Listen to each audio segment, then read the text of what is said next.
ಓದುವುದು ಬರೆಯಲಿಲ್ಲ ಶಿವ ನನಗೆ, ಹಾಡುವುದ ಮರೆಸಲಿಲ್ಲ ಬೇಡಲು ಕೊನೆಗೆ. ಕೇಳುಗರ ಗುಂಡಿಗೆಯ ತಾಳಕ್ಕೆ ನಾನು ಹಾಡುವೆನು ಬದಲಿಗೆ ನಾ ಕೇಳೆನು ಏನು.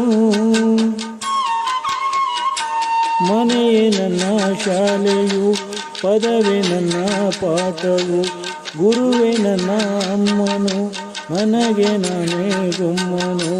ಊರಿನ ಗಿಣಿಯುನ ರಾಮಚಾರಿ ಹಾಡುವ ಲಾಲಿ ಹಾಡ ಕೇಳುವ. ನೀಲಿ ಬಾನಿ ನೂರಿಗೆ ಬೆಳ್ಳಿ ದೀಪ